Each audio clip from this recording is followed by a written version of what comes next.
Yo, welcome to the channel. Today we're gonna do an unboxing, initial setup, and first flight of the new iFlight Protek35. So I am beyond excited for this new drone.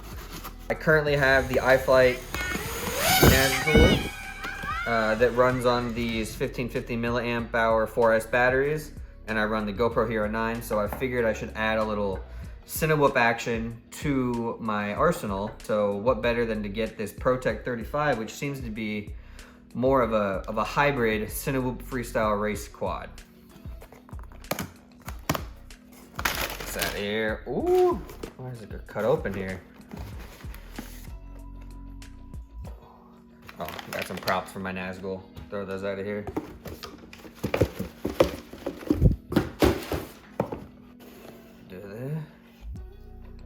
We take this off, boom.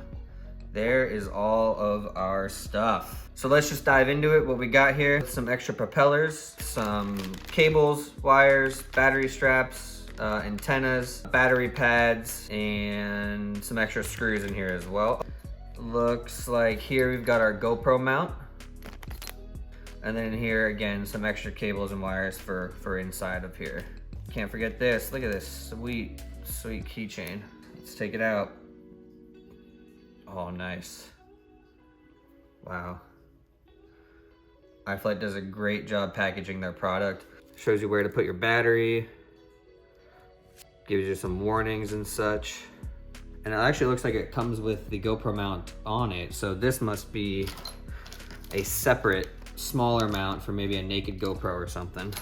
I've been hearing a lot of issues with the USB connector snapping off when you're trying to plug it in, just due to the way it's mounted in here. Also here in the box, get your little, looks like a leather or alligator type skin protectors for the outside bumpers. Well, boys, I fucking sent her a little too fucking hard, but I really hope oh, fuck, bud. And then it also comes with all your paperwork and some more stickers, and it shows you your propeller direction as well. Let's get this all set up, see what it looks like.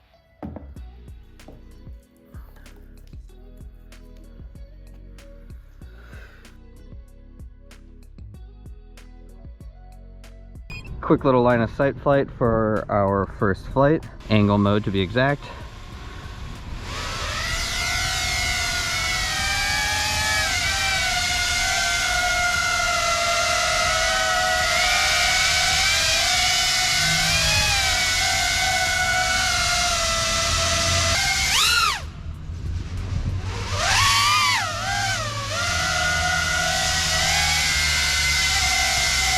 Put it in acro mode now.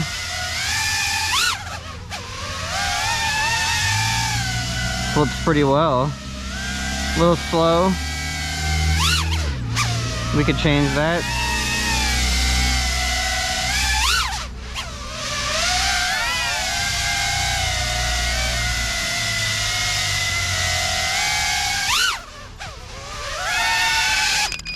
Woo! It's a screamer, I'll tell you that.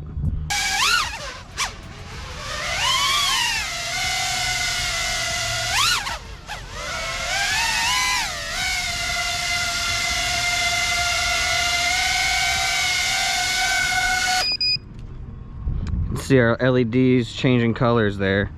It was green when we started, and then it was a little yellow and orange as we were doing some of those flips. We got about 3 or 4 minutes maybe just kind of line of sight flying.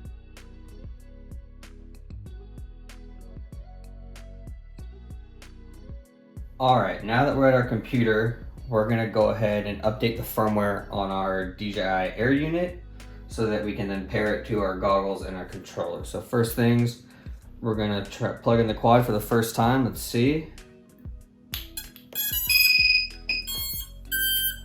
Looks good. Then we're gonna find the USB-C port on our Air unit. I guess I should take the props off, but got it. We're gonna launch our DJI Assistant 2 USB. to our computer. So there it is, all the way up over here. I'm gonna click on that. Once signed in, you're gonna activate your device. Once you've got it activated, you'll come to the screen that is gonna recommend your new firmware is available for your device. Confirm, and we're gonna go ahead and upgrade our air unit. All right, now that that's done, next step is gonna be to bind our goggles and our controller. Plug in our battery. Let the goggles boot up. Let's get our battery plugged in on our quad as well. We're gonna find our little push pin in here to get them into a pairing mode. We're gonna hold that. And use the ejector pin to press the link button on the goggles. Just one press, and on the quad it actually tells us where our link button is. Got it, and they stop beeping, and we've got some video feed. Now we're gonna do the same thing with our controller. Once it's turned on, we're gonna hold this button here, the record button, and the spin dial here to get into a pairing mode. Press the same button on our quad now.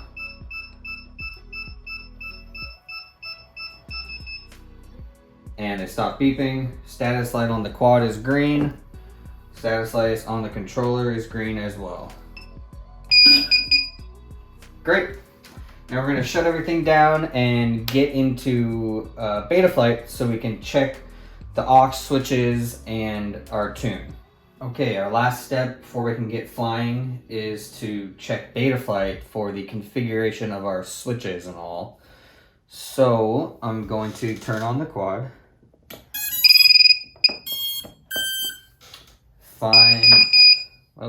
Find the USB-C, which is underneath on this quad.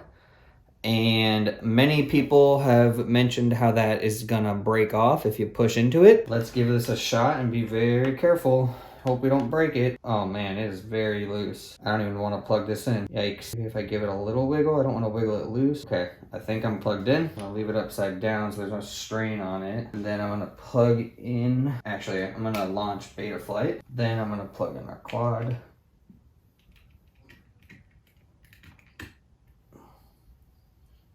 And there's our quad. You can see it's upside down. Let's check the modes first. So from iFlight, it comes with only two things configured, which is your arm switch and angle mode. So I'm gonna unhide the unused ones, and I'm gonna go find our beeper, flip over after crash, and I believe that's it. So let's turn on our controller. Now we can hide these again. Our beeper's gonna be on aux 3. And our flip over crash is gonna be on aux 4. I believe that's back here. Yeah, so you can see this dial changing as I flick this switch. Boom, there's our beeper. I'm gonna set it in the upper range. So we'll do this. So I gotta flick it all the way to get the beeper on. Same with flip over after crash. I'm gonna put it in the upper range here. Our arm switch is fine being all the way up. And then our acro mode will be, I'm gonna take our angle mode down to here, which means angle mode is gonna be all the way down on our switch there. And we could put horizon in the middle if we want. Maybe I'll put acro all the way up, and angle can be up to there.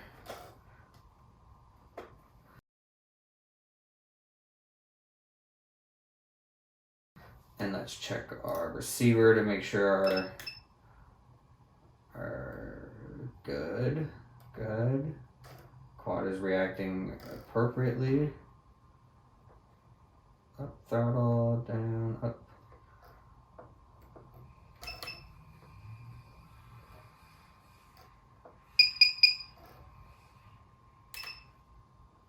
Okay, I think we're all set up.